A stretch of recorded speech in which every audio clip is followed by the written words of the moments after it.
Salut les geeks, alors avant de commencer, je voulais vous faire un grand merci à tous puisqu'on a franchi un nouveau cap sur la chaîne, on a dépassé la barre des 1500 abonnés et c'est vraiment trop cool, c'est grâce à vous, donc encore merci. Alors ceux qui sont pas encore abonnés à la chaîne, je vous invite à nous rejoindre, comme ça on créera une grosse communauté autour du monde des geeks tout simplement, que ce soit des astuces, des tutoriels, des découvertes de produits dans l'univers de la tech, de l'informatique ou des jeux vidéo, même des séries télé ou des films, bref je suis un passionné donc n'hésitez pas à me rejoindre, ça sera vraiment trop cool. Je ferme la parenthèse, donc aujourd'hui je voulais vous proposer une nouvelle vidéo qui va être plutôt un tutoriel consacré sur la sécurisation des données, notamment la sécurisation au niveau perte de données, puisque je vais vous parler du RAID. Alors pour ceux qui connaissent pas le RAID, ça n'a rien à voir avec le GIGN ou avec la police, c'est tout simplement une technologie qui permet de redonder en fait un disque dur sur un autre disque dur en temps réel et ça vous permettra de sécuriser vos données et d'éviter de perdre tout simplement vos données précieuses lorsque votre disque dur tombe en panne.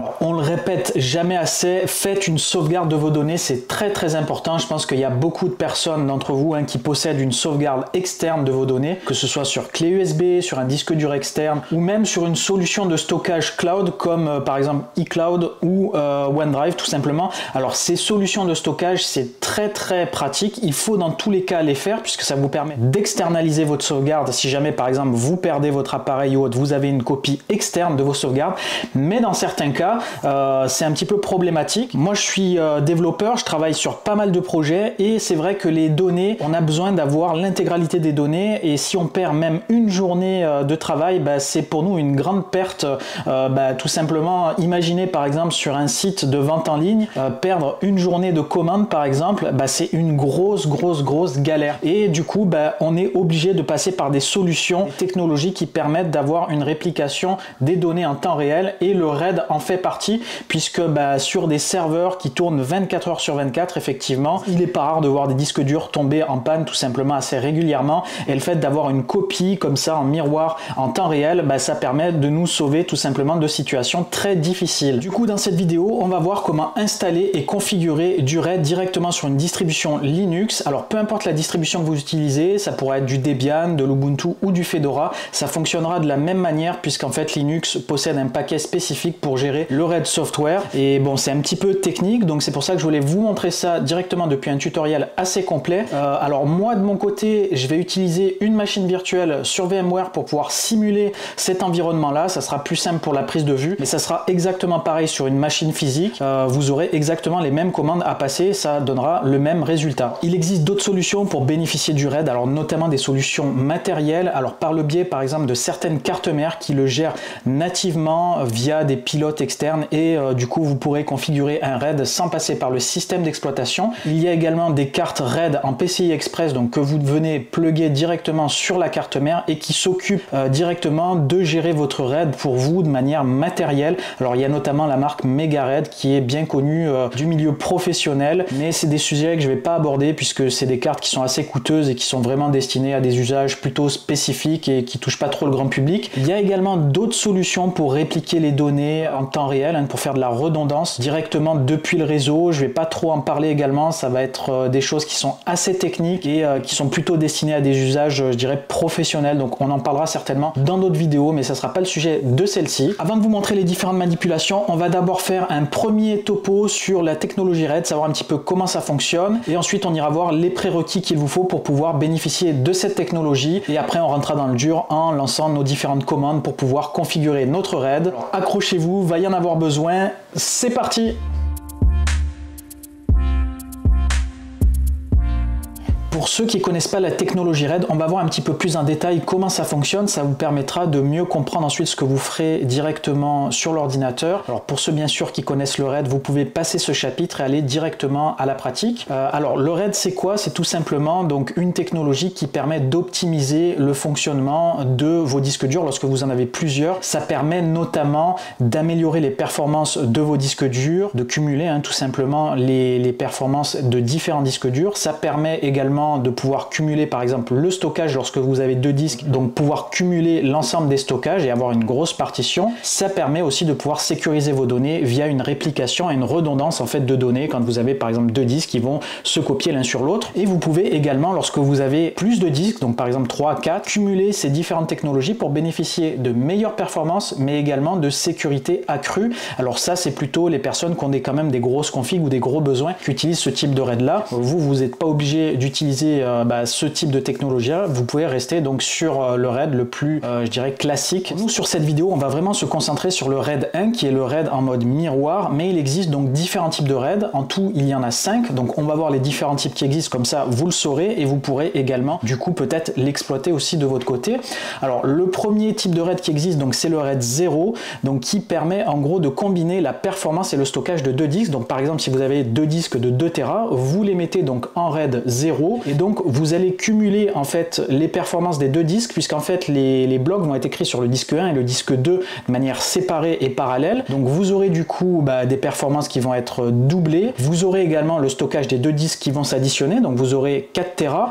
Alors ça c'est intéressant au niveau performance et au niveau du coup stockage. Par contre attention, si vous avez une panne de disque dur sur l'un des 2 disques, vous perdez l'intégralité des données des 2 disques. Donc ça, cette solution là je la recommande vraiment pas, hormis si vous avez je dirais un système d'exploitation jetable ou un truc vraiment sur lequel vous en fichez, par exemple une partition de jeu par exemple. Vous avez des trucs que vous pouvez réinstaller et récupérer facilement parce que celui-là il est vraiment trop sensible à la panne. Alors ensuite vous avez une autre un autre type de RAID, donc qui est le RAID 1, celui que je vous parlais précédemment. Donc ça c'est un mode miroir, donc les données vont être écrites en temps réel sur le disque A et le disque B. Donc si vous avez 2 Tera de stockage sur 2 disques, donc ce qui représente l'équivalent de 4 Tera, vous n'aurez plus que 2 Tera de disponible. Vous perdez donc la capacité d'un des 2 disques durs. Par contre vous allez sécuriser vos données, puisque lorsque un des 2 disques durs va tomber en panne, l'autre disque dur prendra le relais et vous pourrez donc récupérer à l'identique, à l'instant T, lorsque celui-ci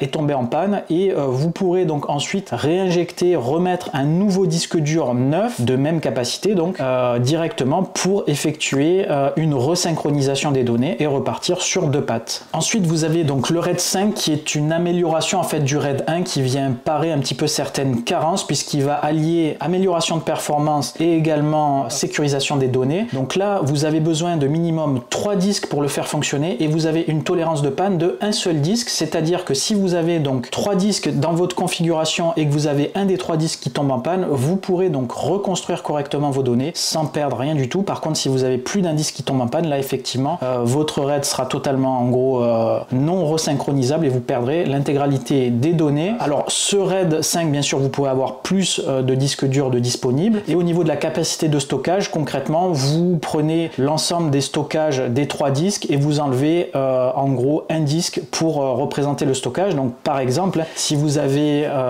3 disques de 2 Tera, vous aurez de disponible seulement 4 Tera sur les 6 Tera que vous pourriez obtenir, puisqu'en fait il y a un disque qui est destiné en gros à la parité des données, ce qui permet effectivement de pouvoir ne tourner que sur 2 disques. Alors ensuite il y a le RAID 6 qui va un petit peu plus loin, donc là c'est le même principe, mais on a donc un minimum de 4 disques nécessaires avec une tolérance de 2 disques de panne, c'est-à-dire que sur 4 disques vous pourrez avoir 2 disques qui tombent en panne. Alors ça c'est vraiment je dirais pour les professionnels plutôt qui utilisent le RAID 6, qui ont des gros systèmes. Alors faut savoir quand même au plus vous allez augmenter je dirais votre capacité à restaurer des données, au plus ça va être coûteux, puisqu'effectivement vous allez devoir avoir de plus en plus de disques durs minimum pour pouvoir faire fonctionner le RAID. Et pour terminer, le dernier type de RAID qui existe c'est le RAID 10, donc ça allie le RAID 0 qu'on a vu en premier et le RAID 1 qu'on a vu en second, et il cumule le meilleur des 2 technologies, donc à savoir des performances accrues d'un côté et une redondance de l'autre côté des données. Donc ça va vous permettre effectivement d'avoir un système qui est rapide et sécurisé, mais pas à n'importe quel prix. Tout simplement vous allez perdre 50% de la capacité de stockage, donc c'est assez coûteux. À vous de voir si ça vous intéresse ou pas. Voilà, donc on a fait le tour sur les différentes technologies qui existent autour du RAID. Donc nous, comme je vous l'ai dit au début de cet explicatif, on va s'attarder au RAID 1 puisqu'on va faire un miroir. L'idée ça va être de sécuriser les données. D'une manière générale, c'est le RAID qui est le plus simple à mettre en œuvre, puisqu'il nécessite que 2 disques et il est assez facile à configurer, et ensuite vous pourrez dormir sur vos 2 oreilles. Vous aurez un système qui va être sécurisé. Alors il y a quand même des prérequis pour pouvoir fonctionner, donc je vais vous dire un petit peu qu'est-ce qu'il vous faut, et ensuite on partira directement donc sur le PC pour faire nos manipulations. Alors avant de rentrer dans le vif du sujet, on va voir un petit peu les prérequis qui seront nécessaires donc pour pouvoir configurer le RAID sur votre ordinateur. Alors il y a deux types de prérequis, il y a les prérequis logiciels et les prérequis matériels. Alors côté logiciel, il vous faudra un ordinateur qui tourne sous Linux. Alors moi ça sera sur une distribution Ubuntu, mais pour ceux qui tournent sous Windows, il faudra plutôt s'orienter donc vers une solution matérielle, donc du RAID matériel avec une carte RAID, puisque Windows propose pas ce type de fonctionnalité nativement. Donc là ça sera vraiment destiné aux utilisateurs de Linux. Alors côté matériel, il vous faudra deux disques durs de capacité identique de préférence, donc par exemple deux disques durs de 2 Tera vierge, préférence également si vous voulez faire donc cette synchronisation là, ou en tout cas deux disques durs de même capacité. Alors si vous avez des disques durs par exemple un de 2 Tera et un de 4 Tera, ça pourrait fonctionner, mais par contre vous allez perdre 2 Tera de stockage sur celui qui en possède 4, tout simplement parce qu'on ne pourra jamais donc resynchroniser 4 Tera sur 2 Tera, ce qui est assez logique. Il faut du coup se synchroniser sur la taille la plus petite. Alors pour ceux qui veulent configurer un RAID sur plus de disques durs, donc utiliser du RAID 5 ou du RAID 6, ça sera un petit peu le même principe au niveau des commandes, mais on va pas aborder ça sur cette vidéo là, mais vous pourrez bien sûr le faire sans problème. Vous avez la possibilité de tout faire, surtout si vous avez pigé le truc. Petite précision également, donc même si il est préférable d'avoir les deux mêmes types de disques durs, vous pouvez très bien avoir deux marques différentes, ça posera pas, je pense, de gros soucis de ce côté là. Donc vous prenez pas la tête si vous avez un disque Seagate par exemple et un disque Toshiba ou autre, il n'y a pas de souci de ce côté là. L'important c'est que vous ayez des disques de taille à peu près similaire pour que vous puissiez avoir quelque chose de cohérent. Donc voilà un petit peu, on a fait le tour des prérequis. Donc maintenant on va pouvoir attaquer au vif du sujet. Donc on va aller directement sur l'ordinateur et voir un petit peu les commandes, les différentes manipulations qu'il faudra réaliser pour pouvoir configurer notre RAID.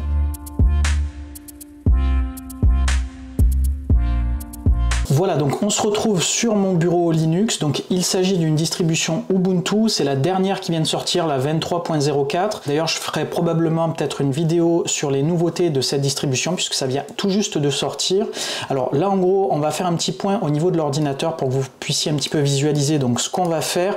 Alors là actuellement donc sur cet ordinateur, donc là en fait il s'agit d'une machine virtuelle sous VMware, donc pour que je puisse faire des prises de vue de meilleure qualité et que vous puissiez plus facilement du coup visualiser ça et également prendre moins de temps, j'ai réalisé une machine virtuelle sous Ubuntu. Alors là ici on peut voir que j'ai un seul disque dur de 80 Go, donc là ça correspond donc au disque dur système. Donc là l'idée c'est qu'on va aller ajouter un disque supplémentaire donc qui correspondra au disque que vous allez certainement rajouter sur votre ordinateur, sauf s'il est déjà présent, et ensuite donc on ira en gros copier l'intégralité de ce système sur donc le disque secondaire pour aller ensuite donc booter sur celui-ci et aller récupérer du coup la synchronisation et avoir vraiment un RAID qui fonctionne parfaitement. Alors j'ai fait pas mal de recherches pour faire ce tutoriel, j'ai pas mal galéré puisque par défaut il n'y a aucune, je dirais, aucune information concernant le fait de procéder sur un disque déjà installé. C'est un petit peu compliqué à faire, mais finalement j'ai réussi à parvenir à mes fins. Alors étant donné que c'est quelque chose quand même qui est assez sensible,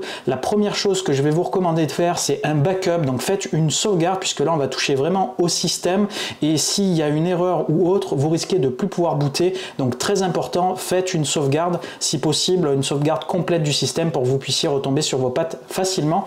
Donc là ce qu'on va faire, on va éteindre la machine virtuelle, je vais aller vous montrer comment j'ajoute donc le nouveau disque et ensuite on ira vérifier tout ça. Voilà, donc là je suis sur l'interface de VMware. Alors pour ceux qui connaissent, peut-être que vous ne serez pas dépaysés, pour ceux qui ne connaissent pas du tout, donc c'est un logiciel qui permet donc de virtualiser un système sur un ordinateur. Donc en fait c'est un logiciel que j'ai installé sur mon Windows qui me permet donc d'installer cette machine virtuelle. C'est vraiment pour simuler le système. Et là ici si on regarde, donc j'ai qu'un seul disque dur ici, donc je vais aller ajouter un deuxième disque et c'est sur ce deuxième disque qu'on va pouvoir du coup tout synchroniser et ensuite faire vraiment un RAID, donc un miroir. Les deux disques vont être tout simplement identiques. Alors ici je vais cliquer donc sur le disque et je vais faire add et là je vais choisir hard disk tout simplement. Je vais faire suivant, je vais laisser donc ce qui est recommandé, encore suivant, et là ici donc je vais choisir 80 Go puisqu'ici comme on peut le voir hein, le disque initial fait 80 Go et donc je veux avoir absolument la même taille puisque effectivement pour effectuer un RAID en miroir il faut avoir deux disques durs de même taille de préférence, sinon vous allez avoir des soucis. Alors voilà, hop, et je fais OK.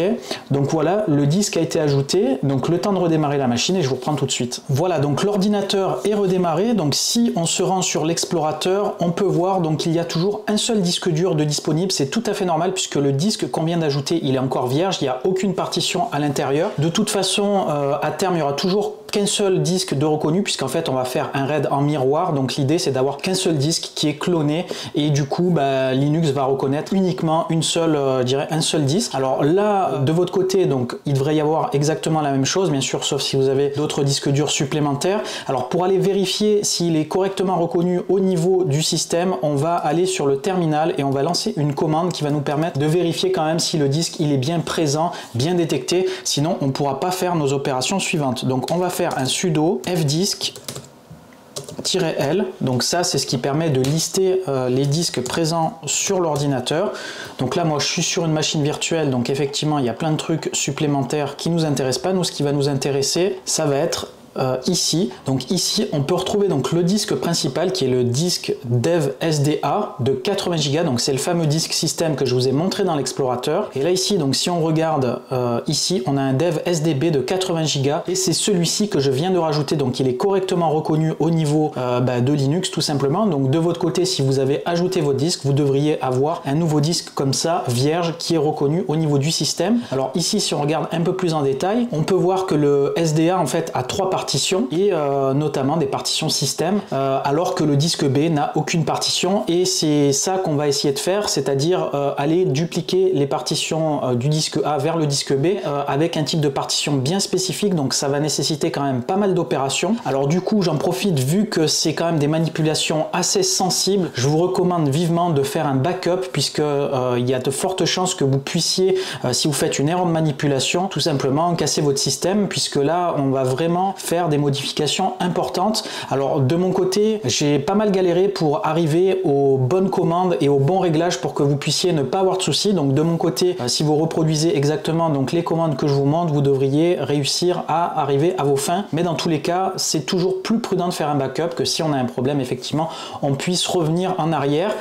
Si vous avez une machine virtuelle, vous pouvez même faire un snapshot, donc c'est-à-dire vraiment une image de la machine. Ça va vous permettre effectivement de pouvoir sauvegarder tout ça si jamais vous voulez faire des tests préalablement. Voilà, au niveau donc du disque, il est correctement reconnu. Alors pour pouvoir continuer donc dans ce tutoriel, on va avoir besoin du programme qui gère le RAID. Alors là, ce qu'on va faire, on va faire un clear pour enlever tout ça qui nous gêne, et on va installer le programme. Donc alors par défaut, il n'est pas forcément installé sur toutes les distributions. Là sur Ubuntu, il n'est pas installé. Donc vous allez faire un sudo apt get install mdadm, donc c'est le programme Linux qui gère le RAID tout simplement. On fait OK, et donc là il va installer le programme sur votre ordinateur, et il va également mettre à jour le noyau, et du coup il va falloir faire un redémarrage une fois qu'on aura fini d'installer le programme pour que tout soit bien pris en compte. Donc là je vais le laisser faire. Voilà, donc c'est terminé, vous voyez, c'est pas très long. Hop, on fait un reboot et on se retrouve juste après. Nous revoilà de nouveau sur notre console. Donc l'ordinateur vient de redémarrer, et là on va rentrer dans le vif du sujet. Vraiment, on va rentrer dans la partie compliqué, puisqu'il y aura pas mal de commandes à taper, des commandes pas forcément évidentes à retenir. Alors moi j'ai préparé un fichier texte à côté où j'ai toutes les commandes que je vais lancer, puisque j'ai fait pas mal de différents tests pour pouvoir arriver à quelque chose de vraiment très fonctionnel. Donc là du coup, toutes les commandes que je vais utiliser et que je mettrai donc sur la console, je vous expliquerai en détail donc de quoi il s'agit. Pas obligé de les connaître par cœur, mais je les mettrai du coup en description de la vidéo, comme ça vous pourrez les réutiliser directement sans vous prendre la tête. On vient d'installer donc le programme, on va vérifier si c'est correctement installé. Donc là c'est une commande assez courte que je vais taper directement. Alors vous allez taper donc sudo cat, donc pour l'affichage, hop, proc md stat. Voilà, donc là ici, si vous avez ce résultat là, c'est bon signe, ça veut dire que le programme mdadm s'est correctement installé. Donc là il ne trouve aucun RAID de disponible. Donc là c'est ce qu'on va faire après à terme, on va configurer un RAID ici, et ça sera la commande qui va nous permettre de contrôler l'état de notre RAID. Alors maintenant qu'on sait que notre module mdadm est chargé, on va commencer à lancer les opérations donc sur le disque vierge. Alors je vous l'avais expliqué tout à l'heure, le disque B, il est vierge, il n'y a aucune partition à l'intérieur, et on va avoir besoin de cloner la table de partition sur le disque B, donc depuis le disque A, tout simplement parce qu'on va avoir besoin de chacune de ces partitions pour pouvoir créer un RAID par partition. C'est très important, sinon effectivement ça va être compliqué de pouvoir effectuer nos opérations. Donc là il y a une commande qui existe qui permet effectivement de cloner la table de partition du disque A au disque B. Donc je vais vous la coller, elle n'est pas très compliquée.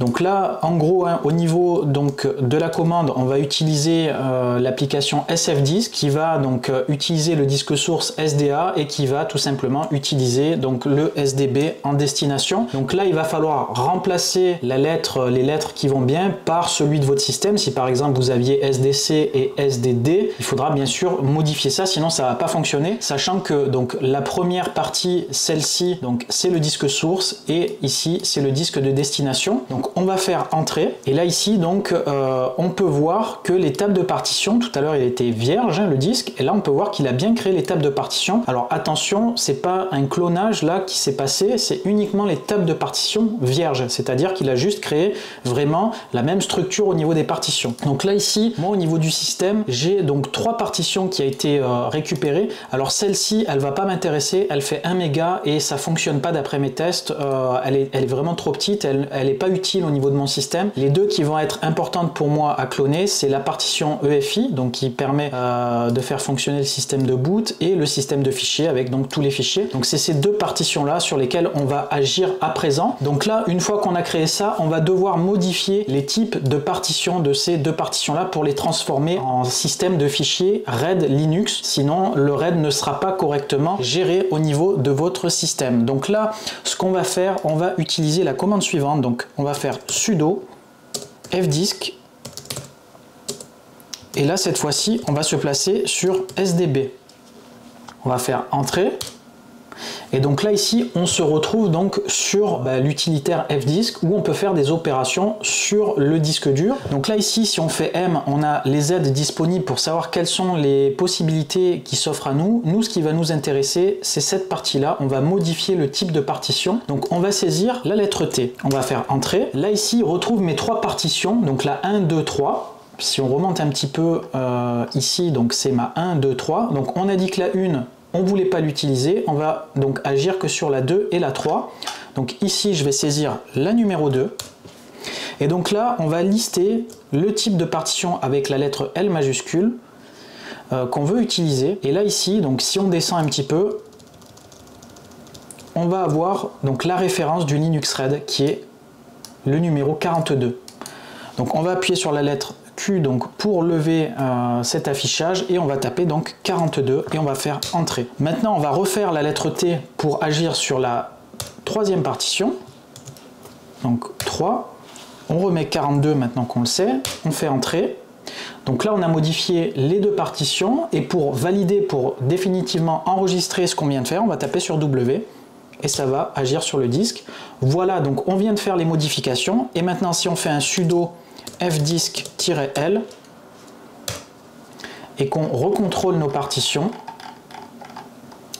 ici, on se retrouve bien donc avec les partitions comme tout à l'heure, mais qui ont été modifiées en RAID Linux. Et donc là, on a déjà fait un premier travail sur le disque. Mais c'est pas fini, il y a encore pas mal de choses à faire, donc on passe à la suite. Alors maintenant on va pouvoir attaquer la configuration du RAID. Alors là la commande va être un petit peu longue, je vais vous expliquer un petit peu de quoi il s'agit. Donc là on va refaire un clear pour effacer notre console. Alors je vais vous coller la commande. Donc toujours pareil, elle sera en description de la vidéo. Alors je vais vous expliquer un petit peu de quoi il s'agit et bien sûr vous la modifiez selon vos disques, hein, selon la dénomination de vos disques. Alors là ici toujours pareil, donc sudo. Donc on va lancer mdadm, donc la commande pour créer un RAID. Ici on va faire un create, donc bien sûr vous avez compris pour créer le RAID. Il va s'appeler dev md0, donc ça va être le nom de notre partition RAID. Ça va plus être donc SDA1 ou SDA2, ça va être md0. Là on veut un RAID level 1, donc c'est-à-dire un RAID 1. Donc pour un RAID 0, ça sera level 0. Pour un RAID 5, ça sera level 5. À ajuster en fonction de ce que vous voulez créer. Ici, RAID disk, donc il y en a 2. Donc là, en gros, ça va être sur 2 disques. Hein. S'il y a du RAID 5, ça sera sur 3. Là, ici, on va utiliser donc les metadata 1.0. Donc ça, c'est la version qu'on va utiliser. Alors, on va se mettre en mode missing, donc c'est-à-dire en mode dégradé, puisque là, on va le faire que sur un seul disque, puisque là, actuellement, le disque A, il est déjà actif et utilisé pour le système. Donc, on ne va pas pouvoir l'intégrer tout de suite. Il va falloir d'abord faire des opérations. Alors là, du coup, on va faire ça sur le SDB2, donc la partition 2, et ensuite sur la partition 3, donc comme on a vu tout à l'heure. Donc, on fait entrer. Donc là, en réponse, vous avez donc cette réponse-là qui devrait vous être affichée si tout est bon. Et là, maintenant, on va lancer la seconde commande, donc qui est quasiment la même. Et là, donc il y a une référence qui est changée. ici donc qui est MD1, donc pour effectivement la partition supplémentaire, et sur SDB3, donc toujours pareil à ajuster en fonction de votre configuration. Donc on va taper entrée. Voilà, donc là on vient de créer le RAID, et si là donc on fait un sudo cat proc mdstat, vous allez voir que là ça a changé. Alors là ici c'est comme ça qu'on va gérer en fait le RAID et qu'on va vérifier si tout est bon. Là ici en réalité donc on a nos deux partitions RAID, et on peut voir qu'ici en fait on n'a qu'un seul disque à l'intérieur de notre grappe, on en a un seul sur les deux que normalement on devrait avoir, et ici on peut bien voir ici qu'en fait le U représente le disque présent et le underscore présente le disque manquant. Là concrètement on a créé un RAID sur une seule patte, donc généralement c'est ce qui se produit quand par exemple il y a un RAID qui se désynchronise, quand il y a une panne de disque, c'est comme ça que vous allez avoir un résultat sur votre RAID tout simplement. Donc là on a commencé un premier prémisse, donc on va attaquer la suite. Alors là on va avoir pas mal de commandes à taper. Là ce qu'on va commencer à faire c'est configurer le programme MDADM au niveau de son fichier de configuration pour que tout ce qu'on vient de faire soit mémorisé lorsqu'on redémarre l'ordinateur, et ensuite on ira préparer les disques en créant tout simplement des systèmes de fichiers au niveau des partitions qu'on a créées qui actuellement sont totalement vierges, pour ensuite pouvoir y dupliquer les données. Donc tout ça on va le faire étape par étape, donc je copierai les différentes commandes comme je vous ai expliqué, et on va avancer comme ça pas à pas de manière assez tranquille, comme ça vous n'êtes pas trop perdu. Alors d'abord la première chose qu'on va faire c'est qu'on va reconfigurer le paquet MDADM, comme ça on va pouvoir tout simplement reconfigurer tout ça correctement. Donc là ok, donc là en gros il va remettre à jour le noyau, tout ça, donc ça va permettre déjà dans un premier temps de faire, je dirais, une configuration vraiment propre. Donc ensuite, une fois que c'est fait, on va aller sauvegarder donc le fichier de configuration initiale pour avoir une sauvegarde. Donc hop, je vais vous copier la commande. Donc là en gros je copie le fichier mdadm.conf vers un fichier supplémentaire pour en gros le garder en mémoire si jamais on voudrait retrouver le fichier originel. Donc vous faites entrer. Là ensuite on va lancer la commande suivante. Donc cette commande elle va permettre d'examiner actuellement en gros le RAID qu'on utilise au niveau de ce qu'on vient de configurer, et il va tout simplement l'intégrer automatiquement au fichier MDADM, donc ça évite de le faire manuellement et ça va tout se faire automatiquement. Donc on va faire entrer, et là en fait il a ajouté donc ces deux lignes là dans le fichier de configuration. C'est tout simplement les données en fait qui concernent nos deux partitions RAID, donc la MD0 et la MD1. Donc une fois qu'on a fait ça, on va aller dans le fichier de configuration, on va y retourner, et ici dans les devices on va ajouter donc les deux disques donc qui sont concernés par ce RAID, donc le SDB2 et le SDB3. Donc il faudra ensuite le modifier un petit peu plus tard également pour rajouter encore des informations à l'intérieur. Là pour l'instant, vu qu'on est que sur ces disques là, on va laisser comme ça. Donc là on a fait donc le nécessaire au niveau du fichier de configuration. Alors maintenant on va aller donc formater la partition MD0. Alors vu que c'est une partition EFI, ici on va la formater en VFAT. C'est un système de fichiers qui est destiné à ce type de partition. Donc vous allez taper cette commande là, mkfs.vfat sur le MD0. Donc ça c'est ma partition EFI. Bien sûr à ajuster en fonction de votre configuration. Donc là ensuite on va passer à la deuxième partition, donc la MD1. Donc celle-ci c'est de l'ext4, donc bien sûr à ajuster en fonction du système de fichiers que vous avez sur votre distribution. Bon généralement c'est de l'ext4 sur la plupart des partitions Linux. Hop, on va taper comme ça, et donc là ici on vient tout simplement de formater notre partition. Donc ça y est, il y a un système de fichiers à l'intérieur, donc ça c'est plutôt cool. Alors maintenant ce qu'on va faire, on va lancer cette commande si. Donc là en gros on va créer deux répertoires dans le dossier MNT, donc tout simplement MD0 et MD1, puisqu'on va monter ces deux partitions sur le système pour pouvoir ensuite aller transférer nos données. Donc voilà, vous créez deux répertoires dans le dossier MNT, donc qui est généralement destiné pour faire des points de montage tout simplement.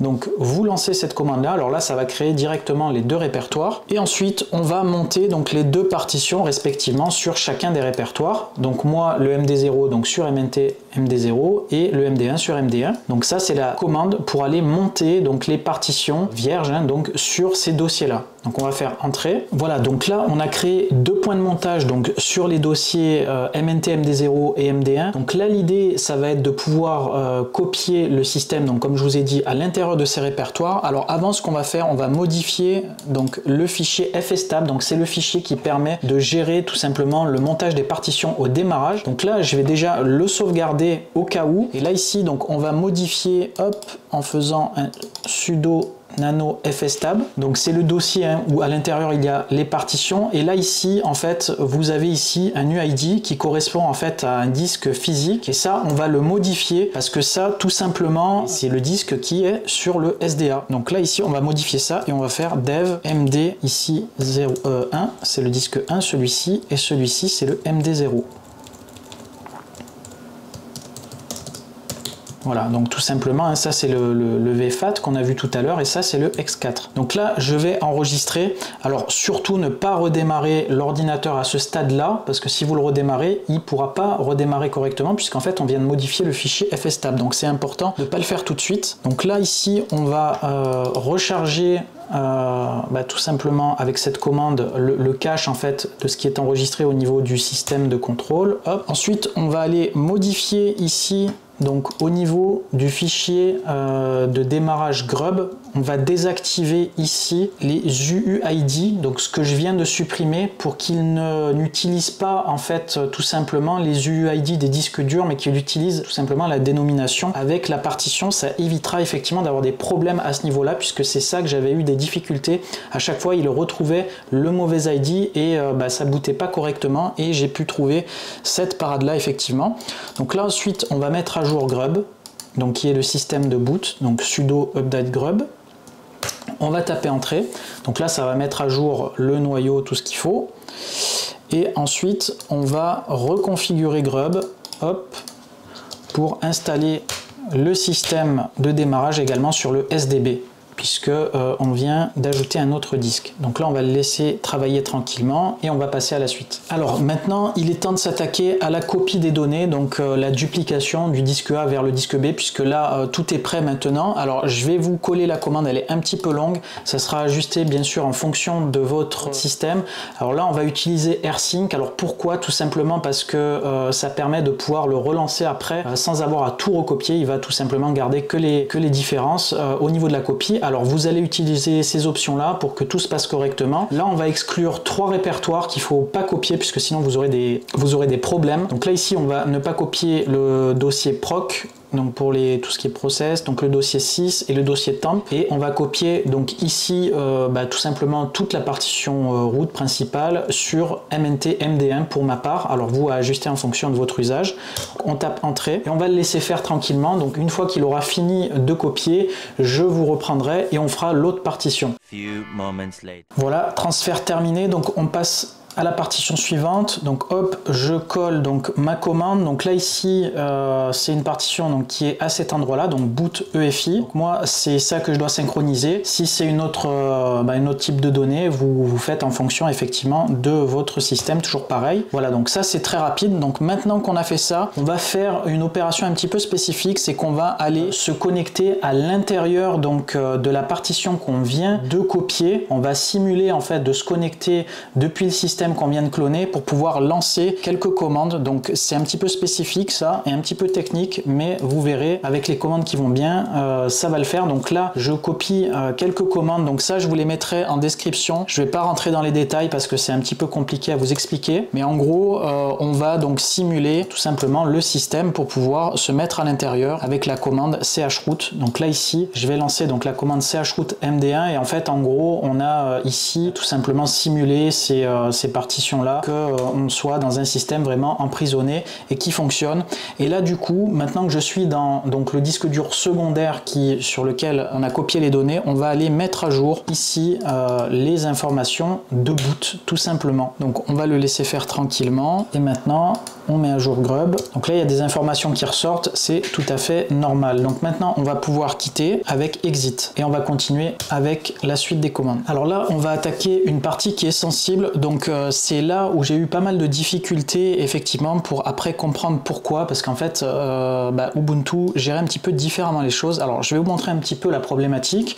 Alors là ici, si on fait un sudo cat et qu'on va afficher notre fichier grub, donc c'est le fichier qui gère tout simplement le système de démarrage, et qu'on l'affiche ici, si on regarde un petit peu en détail, on peut voir ici qu'il y a un ID ici qui ressort avec donc des chiffres, ce que je vous avais parlé précédemment, et en réalité cet ID c'est l'ID du disque numéro 1, le disque SDA, et à chaque fois que je mettais à jour mon fichier, celui-là il se mettait pas à jour tout simplement, et effectivement c'est là que je me suis aperçu qu'en réalité il faisait pas correctement et fallait récupérer celui qu'on venait de générer depuis les actions qu'on a fait précédemment. Donc là si on regarde tout simplement celui-ci, donc qui se trouve, on va faire un sudo hop, qui se trouve ici, hop,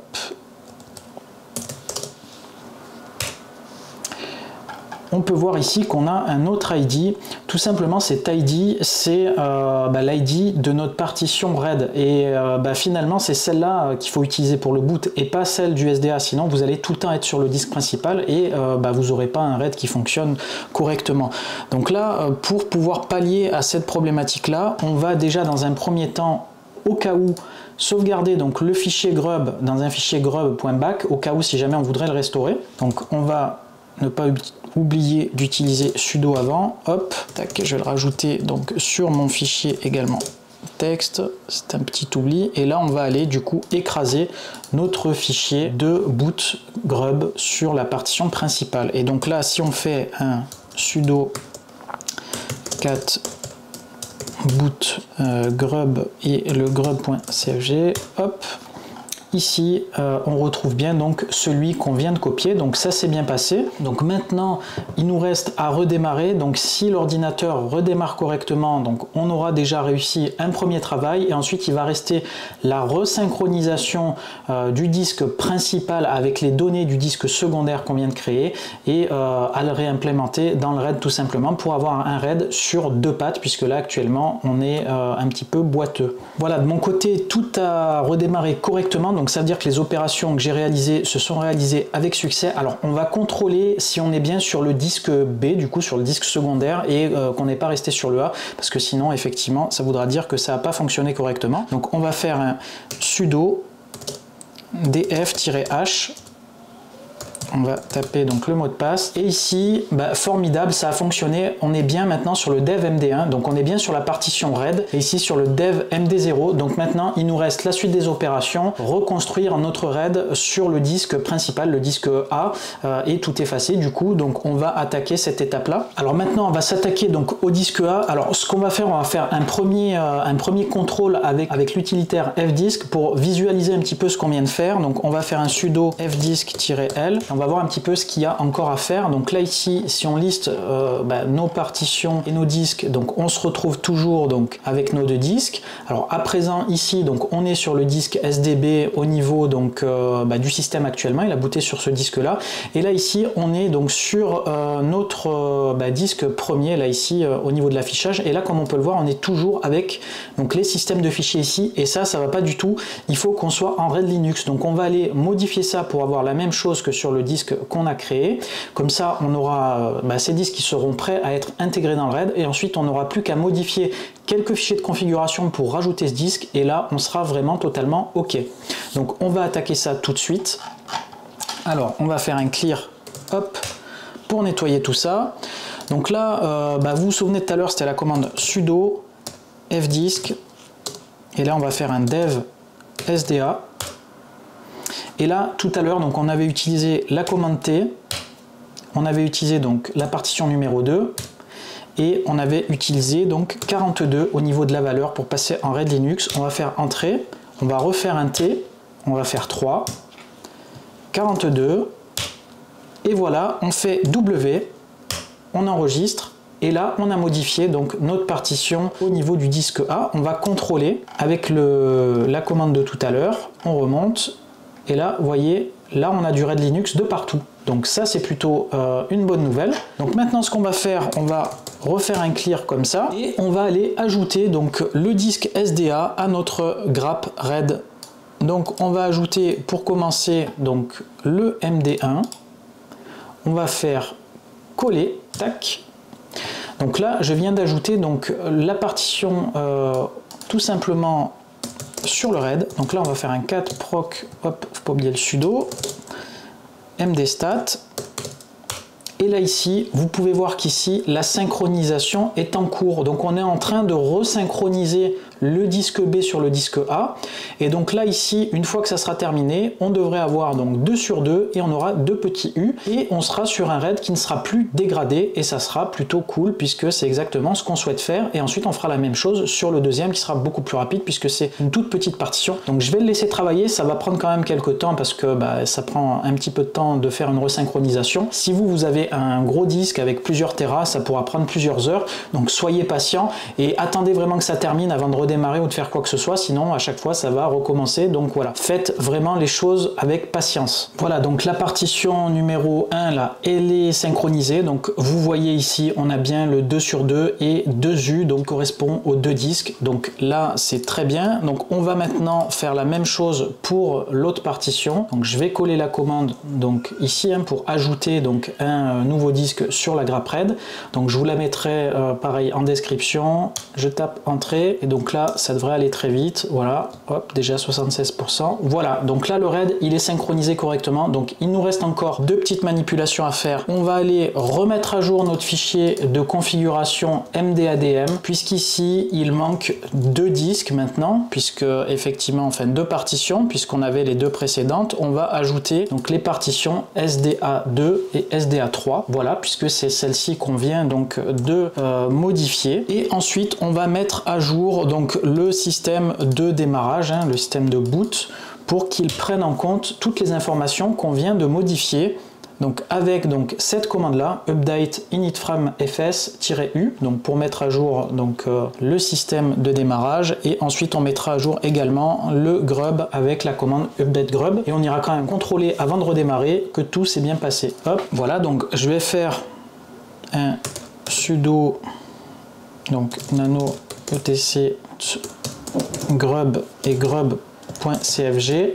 Et je vais aller contrôler qu'il ait bien gardé mon ID précédent, voilà, qui commençait par 93, donc c'est très bien.